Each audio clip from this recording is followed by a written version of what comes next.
राजरत्न अंबेडकर, मुझे पता नहीं है कि वो उनका नाम राजू सकपाल है या राजरत्न अंबेडकर है।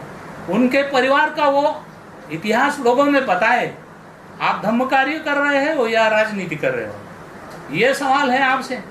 आपके पास में कहाँ से इतना पैसा आया कि हर हफ्ते आप लंदन चले जाते हो, कभी अमेरिका चले जाते हो, कभी इंटरनेशनल कोर्ट में जाते हो, कोर्ट के बाहर खड़े होकर एक फोटो निकाल के दिखाते हो कि हम इंटरनेशनल कोर्ट में पहुंचे हैं।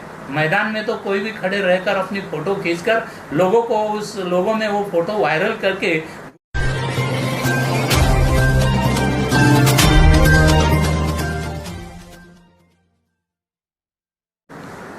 सभी दर्शकों को नमो बुद्धाय जय भीम करता हूँ।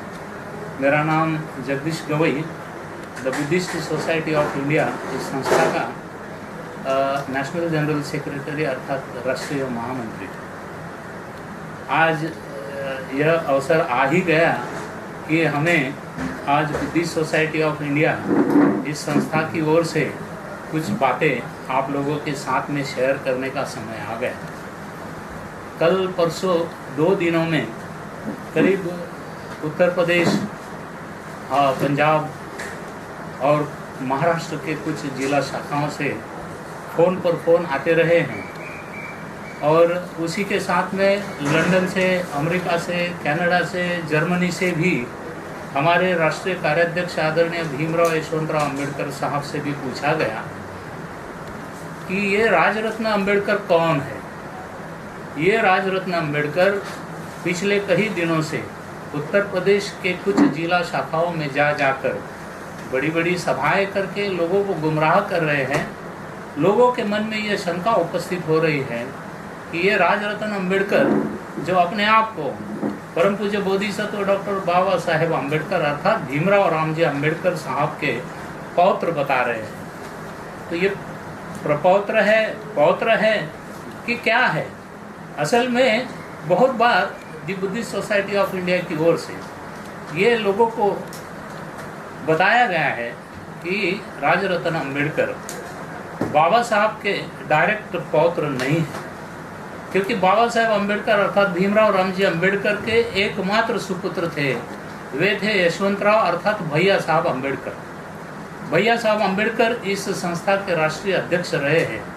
सन 1977 में 17 सितंबर को जब भैया साहब का देहांत हुआ, उसके पश्चात बुद्धिस्ट सोसाइटी ऑफ इंडिया के सभी कार्यकर्ताओं ने इकट्ठा होकर आदरणीय महोपासिका मीराताई जी अंबेडकर, जो भैया साहब की पत्नी, उनको इस संस्था के राष्ट्रीय अध्यक्ष पद पर चुन लिया। अब 1980 में इस बात को लेकर अशोकराव अंबेडकर ने इसके ऊपर ऑब्जेक्शन उठाया और मुंबई में चैरिटी कमिश्नर ऑफ मुंबई, उनके कार्यालय में उन्होंने कंप्लेंट दर्ज की। चैरिटी कमिश्नर ने मीराताई अंबेडकर से ये जो अध्यक्ष पद के ऊपर सवाल उठाया। अशोक अंबेडकर का ऑब्जेक्शन वहाँ पर दर्ज कराया। इसी के ऊपर चैरिटी कमिश्नर ने एक सुझाव प्रस्तुत किया है कि आप लोग आपस में बैठो और ये जो राष्ट्रीय अध्यक्ष पद है परमानेंटली यानी तय है, जब तक वे जीवित है तब तक वो राष्ट्रीय अध्यक्ष पद पर रहेंगे। ये इस संस्था की जो संविधान है, संस्था के संविधान को परम पूज्य बोधिसत्व डॉक्टर बाबा साहब अम्बेडकर इन्होंने स्वयं लिखा है कि संस्था का जो भी अध्यक्ष रहेगा वो लाइफ लॉन्ग अध्यक्ष पद पर रहेगा। अब बाबा साहब ने चूंकि ये संविधान लिखा है, चैरिटी कमिश्नर का कहना है कि इसमें बदलाव करना होगा। मीराताई अंबेडकर ने स्टैंड ले लिया कि इस संविधान को जब परम पूज्य बोधिसत्व डॉक्टर बाबा साहब ने लिखा है तो हम कौन होते हैं उनके संविधान में बदलाव करने वाले। हमें किसी प्रकार का अधिकार उसमें नहीं है कि इसमें हम कोई बदलाव करें।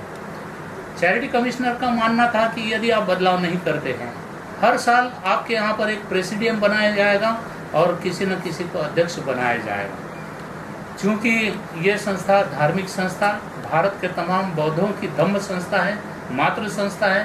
बाबा साहब के मानने वाले करोड़ों लोग इस संस्था के सदस्य हैं और ये जो लोग हैं, ये लोग नहीं चाहते थे कि बाबा साहब के घराने के सिवाय भैया साहब के बाद में मीराताई अम्बेडकर के सिवाय और इस संस्था में कोई राष्ट्रीय अध्यक्ष पद पर आए।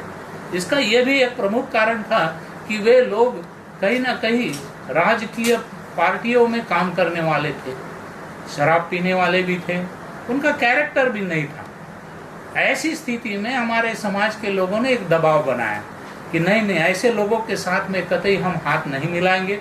इस धार्मिक संस्था का जो नेतृत्व है वो अम्बेडकर परिवार के ही पास में होना जरूरी है, और इसीलिए पिछले 40-42 सालों से महाउपासिका मीराताई अम्बेडकर इस संस्था अम्बेडकर जी इस संस्था की राष्ट्रीय अध्यक्षा है और रहेगी।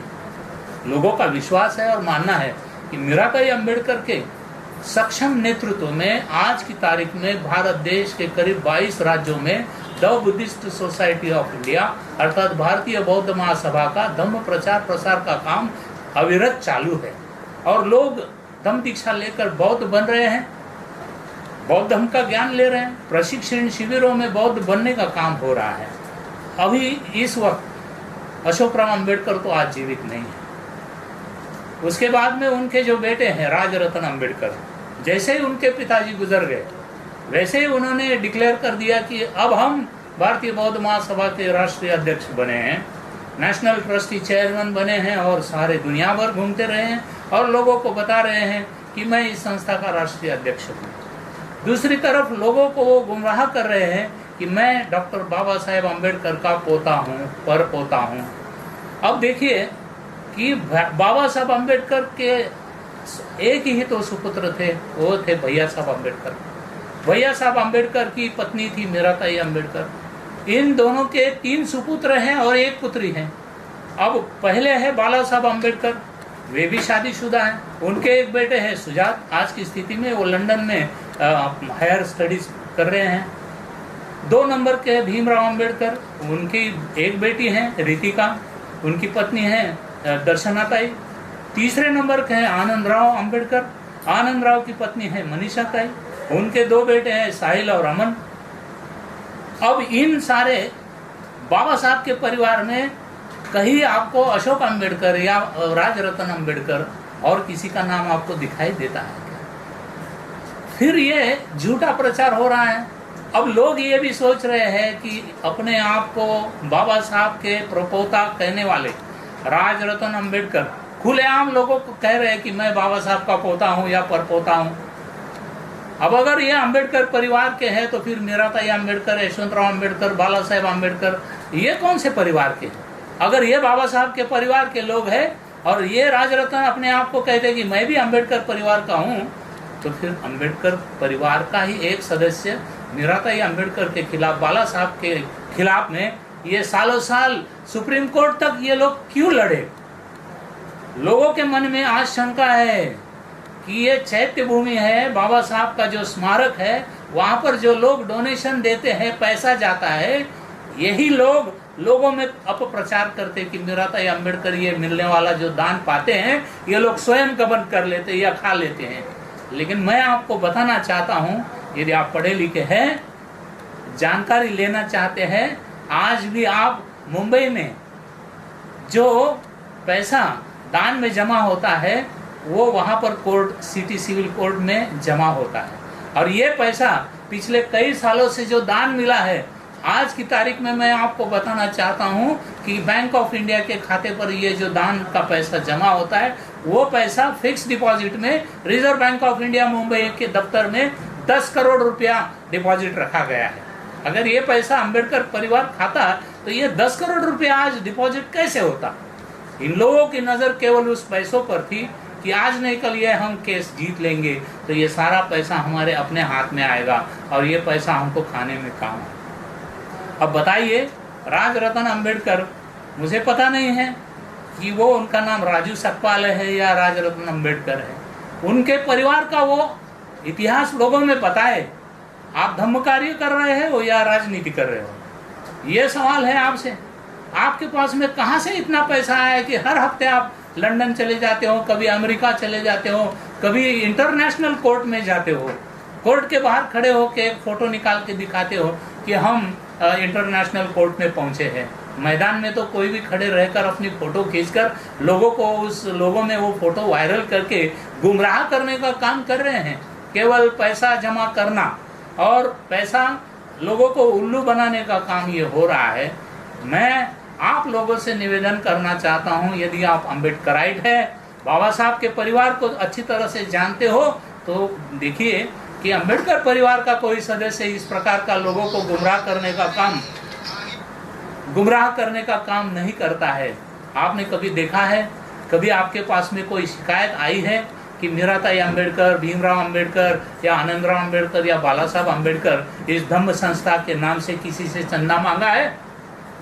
कोई राजनीतिक पार्टी में इस संस्था का नाम लेकर अपना एक गुट बनाया है?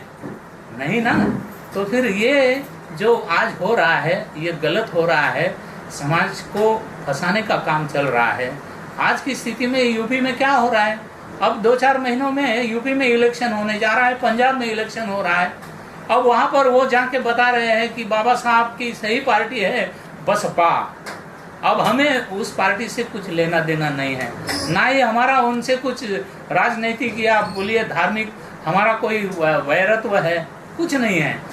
सभी भारत वर्ष में बाबा साहब को मानने वाले लोग हमारे भाई है, हमारी बहनें हैं। हम सोचते हैं कि दी बुद्धिस्ट सोसाइटी ऑफ इंडिया इस संस्था के राष्ट्रीय अध्यक्ष होने का जो नाम लेकर लोगों को फंसाया जा रहा है, इसका कोई प्रूफ नहीं है।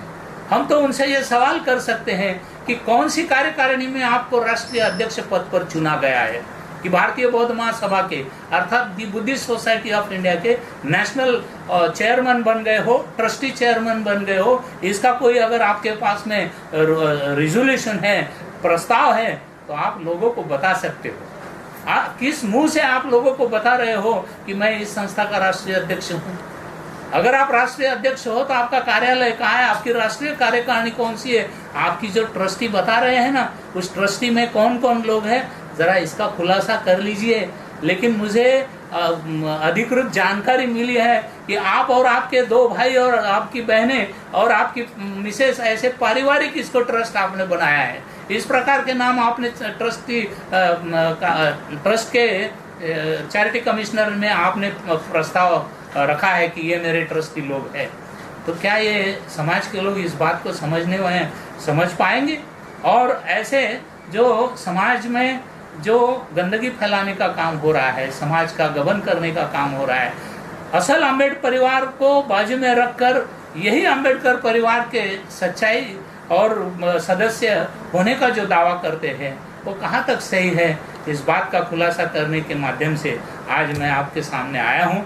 मैं चाहता हूँ हमारे अमेरिका में जो भाई बहनें बसे हैं, लंदन में हैं, आपके कनाडा में हैं, ऑस्ट्रेलिया में हैं, जर्मनी में हैं और अन्य कई देशों में हमारे लोग भाई बहन बैठे हैं, जो आज भी बाबा साहब के अम्बेडकराइट होने का दावा करते हैं, बाबा साहब के परिवार के ऊपर श्रद्धा रखते हैं, विश्वास रखते हैं। कहीं ना कहीं ये राजरत्न अम्बेडकर अर्थात राजरत्न सतपाल ये लोगों को गुमराह करने का काम कर रहे हैं। इस बात को थोड़ा सा ध्यान में लेकर आप लोग कृपया अपने पैसे बर्बाद मत करिए, आपका समय बर्बाद मत करिए, अम्बेडकर परिवार के साथ में रहे। बाबा साहब के सपनों को साकार करने का काम, सारे भारतवर्ष के लोगों को बौद्ध बनाने का काम मीराताई अम्बेडकर के नेतृत्व में भीमराव अम्बेडकर राष्ट्रीय कार्याध्यक्ष के रूप में ये तमाम सभी कार्यकर्ता लोग इस मिशन को आगे बढ़ाने का काम कर रहे हैं। आप सभी का मैं साथ चाहता हूं और जो गलत काम करने वाला है उसे अब ना अपनाए, ना उनके साथ में कोई अपना रिलेशन रखे। इसी के साथ मैं अपने 2 शब्द अपने वाणी को विराम देता हूँ। नमो बुद्धाय, जय भीम।